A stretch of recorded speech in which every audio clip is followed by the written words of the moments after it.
between Islam in the Middle East and what we think of as modernity. Address that question a little, because there is a perception that the Middle East has remained medieval, when in fact I think what you're arguing is that that reflects a lack of insight into the complexity of the way actors in the region respond to the elements of modernity. Yes, well, you know, the 19th century sociologist Auguste Comte put forward a stage theory of human history, and he located the theological stage in the medieval. And so it's been a tendency of Western observers ever since to see highly religious societies as still stuck in a previous stage. But of course, social science has developed since Comte, and we now no longer think that religion equals medieval. And if you think about it, the Solidarity movement in Poland and the role of the Pope in ending communism there was a very modern phenomenon involving dock workers and modern kinds of institutions and in communications. The Khomeini movement in Iran depended on audio cassettes and the BBC broadcasts, and was influenced by the Algerian Revolution and the thinking of the left bank intellectuals in Paris, as well as by Shiite thought. So these movements of religious movements in the contemporary world are not medieval, even though observers tend to code them that way. And they, to the extent that they hearken back to medieval themes, they often misrepresent the medieval. For instance, in medieval times, governments were not very powerful, and they would really, you know, sort of come around once a year to collect taxes, and then you wouldn't hear from them very much besides that. They weren't in people's lives the way government is today. And so the idea of an Islamic state, such as now has been instituted in Iran, no, we don't know about anything like that in the medieval period. They had kings and potentates and principalities, just like Europe did, and there was no such thing as an Islamic state. Occasionally, you could maybe have small theocratic entities, but for the most part, they were just kingdoms and empires. So the religious revivalists, both in the Western world and in the Middle East,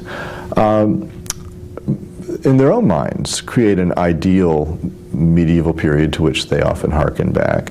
But they're not medieval, they're modern. And modernity is a whole set of experiences, modes, themes that has transformed the world in the past more than 2 centuries, and which has been felt as alienating everywhere. I mean, it's often forgotten. I would say, you know, Germany has had enormous difficulties with modernity. I mean, I think you see it in the Romantic movement and Hegel and the disillusionment with Napoleon and the authoritarianism of the Bismarck period and how to deal with trade unions and so forth. And then, of course, the whole National Socialist tragedy.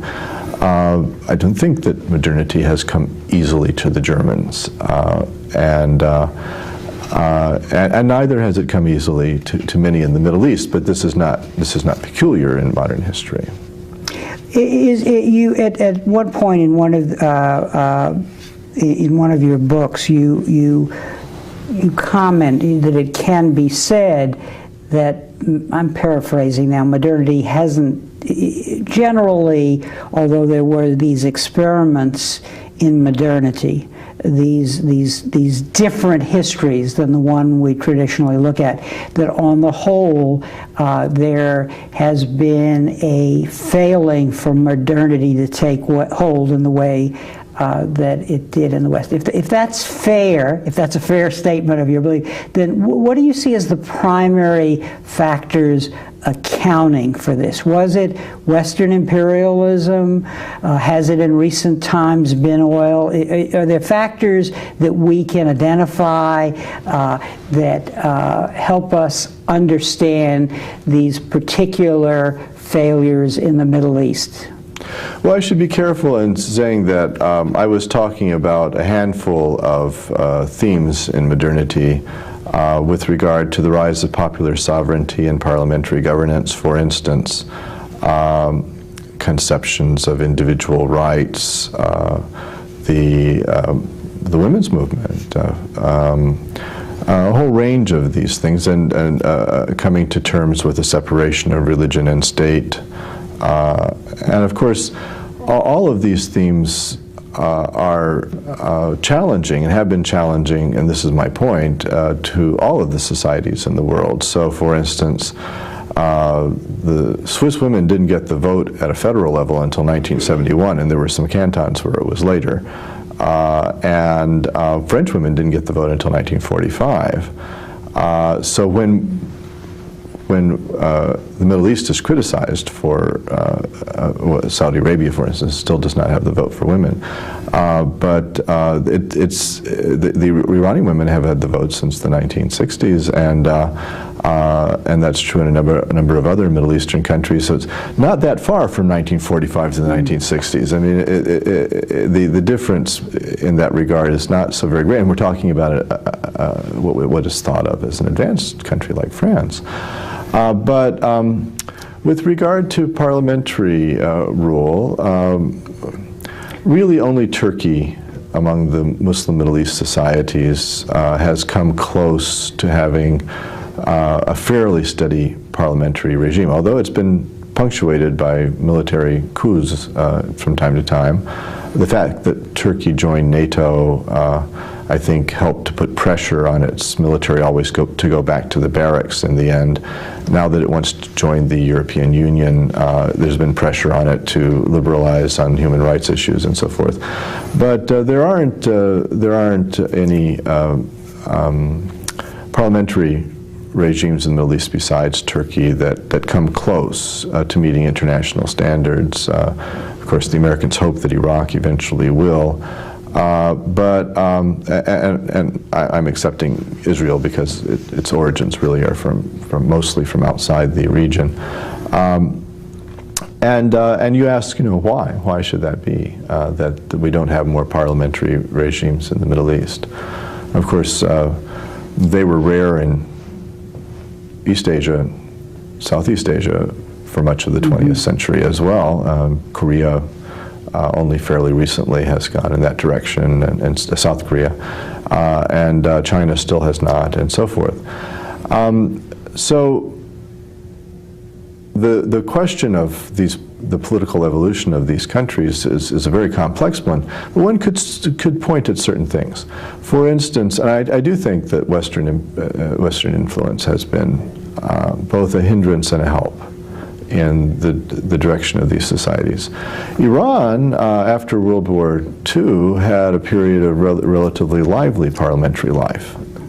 And a nationalist prime minister was elected who ultimately came into conflict with the British over the royalties the British were receiving from Iranian petroleum, which the Iranians felt were no longer sufficient. And the Iranians wanted to renegotiate the deal and get a better share of oil income. And the British absolutely refused and wouldn't negotiate. And so the prime minister of the time, Mohammad Mossadegh, nationalized Iranian petroleum. The United States and Britain led an international boycott of Iranian petroleum, which was quite debilitating for the Mossadegh government, and ultimately the MI6, the British intelligence, came up with a plan to overthrow Mossadegh, which it couldn't implement because the British had all been kicked out of Iran, but which had passed to the CIA, and ultimately the CIA carried out this plan. At the time, the Eisenhower administration was convinced that Mossadegh was leaning towards the communists. This was not true, but in any case, the parliamentary experiment in Iran ended because the Americans ended it, and they brought the Shah back and put him on the throne as an absolute monarch. So you have the United States which fought a 7-year war against George III to end absolute monarchy on this continent, actually imposed absolute monarchy on Iran, and it's certainly the case that in trying to impose it, they created an unstable situation which eventuated in the Iranian Revolution. So I don't think that in every instance authoritarianism in the Middle East can be explained by external intervention, but there's been a lot of external intervention, and it usually hasn't been helpful to human rights or political freedom. The Soviets invaded Afghanistan. They were very influential in South Yemen.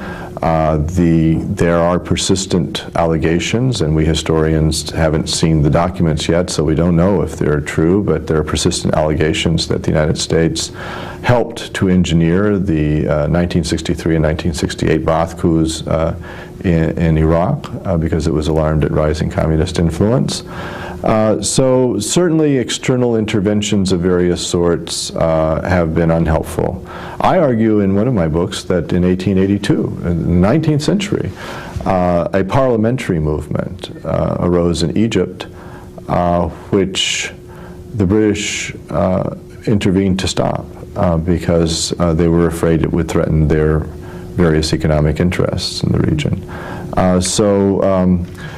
That's one, but then there are lots of other factors. You know, a lot of political scientists are convinced that parliamentary rule is helped by a certain amount of affluence in society, that there's kind of $8,000 a year per capita it's not an absolute necessity, but because India obviously is an exception. But on the whole and by and large, that seems to be the current level of support that one needs for a parliamentary regime. And if you think about it, part of what's going on in a democracy is that the people are strong against the government.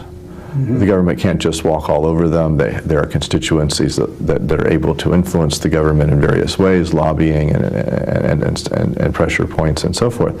So the wealthier the society is, the more likely it's able to strike a better bargain with the government. It has more resources vis-a-vis the state. So the Middle East, aside from the oil states, which are small mostly and somewhat peculiar, Middle East is a very poor place. Morocco, Egypt, Algeria, Syria, they're simply not wealthy societies. Mm-hmm. So the societies in that regard, with regard to resources, are often weak vis-a-vis the state.